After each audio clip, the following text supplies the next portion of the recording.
आदमी थे, सोमवार का व्रत रखा करते थे, महादेव की पूजा किया करते थे।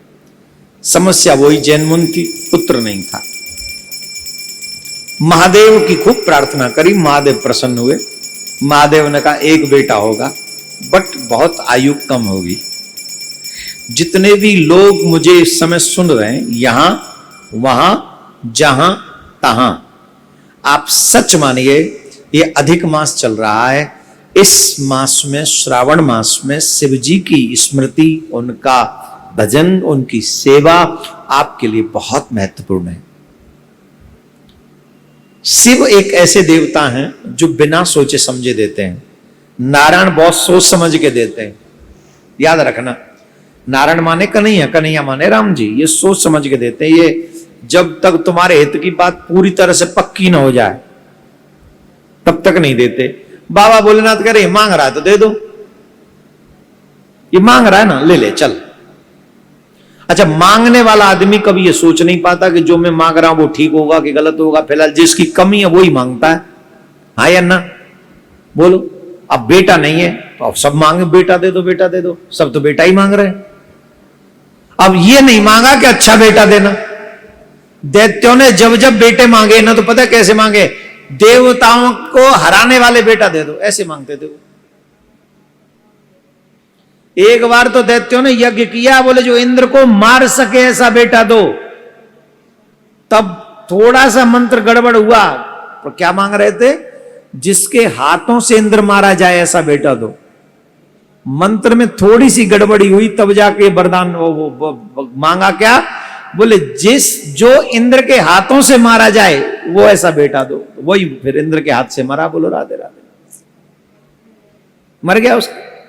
तो भगवान भोलेनाथ बिना सोचे समझे देते हैं। इसलिए बचे हुए शेष दिनों में जम के बाबा भोलेनाथ की कर लो सेवा, खूब सारी सेवा कर लो, खूब जम के पार्थिव शिवलिंग बना लो।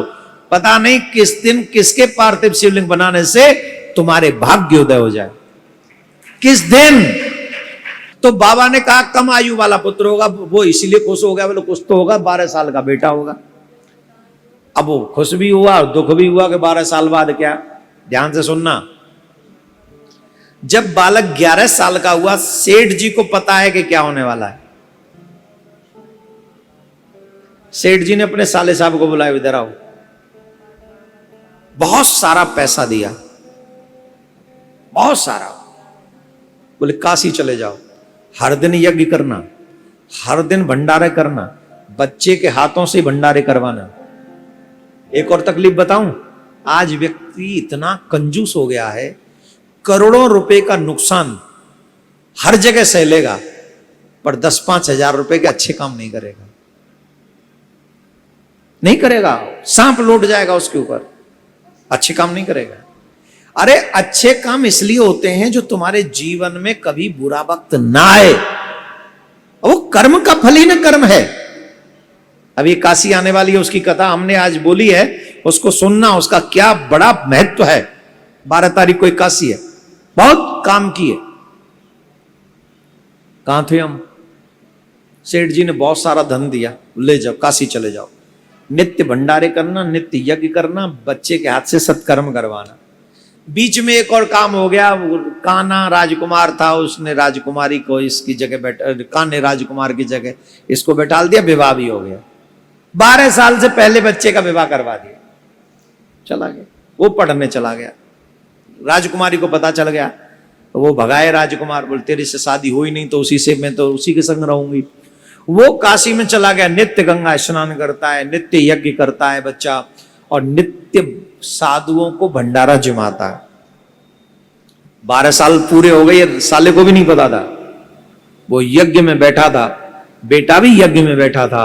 अचानक से उसकी तबीयत खराब हो गई। बोले मामा तुम यज्ञ पूरा कराओ, मेरी तबीयत खराब है। वो गया, मैं अभी आता हूं ऐसा कह के। तो जब वो आने में देर हुई तो साला गया, तब तक वो बच्चा मरा पड़ा।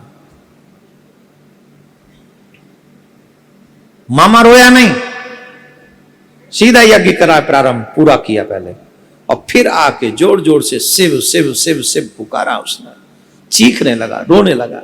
मैं अपने बहन को क्या जवाब दूंगा, मैं अपने बहनोई को क्या जवाब दूंगा। बाबा आपकी काशी में ऐसा अनर्थ कैसे हो सकता है। छोटा सा बालक, और अड़ोसी पड़ोसी भी कहते थे ऐसा बच्चा हमने नहीं देखा। बाबा इतना अन्याय मत करो, बाबा आप काशी में साक्षात रहते, इतना अन्याय कैसे आप। तमाम सब लोगों ने प्रार्थना की, उन सब की प्रार्थना से सेठ जी सोमवार का हर दिन व्रत कर रहे। मालूम है सेठ जी को क्या होने वाला, हर दिन व्रत कर रहे थे सेठ जी सोमवार का। उसका फल यह हुआ कि बाबा भोलेनाथ और मां पार्वती ने उस बच्चे को जीवित कर दिया। और बालक जब वापस आने लगा, राजकुमारी उधर ही टकटकी लगा के बैठी थी, कभी तो आएगा। पता चल गया दूत लगा रखे थे, तुरंत बोले इधर आ जाओ, आप ही हमारे पति हो। राजा ने इकलौती बेटी सब राज्य उसको सौंप दिया। उधर माँ प्रतीक्षा कर रही, 1 साल बाद मेरा बेटा आएगा कि नहीं। पर सेठ जी की आंखें आंसू भरे हुए हैं, पता नहीं भोले तुझे क्या मंजूर है। और बाबा ने बड़ी कृपा करी, 12 साल बाद वो घटना भी घटी, भगवान ने क्षमा भी किया, फिर से उसे जीवित किया।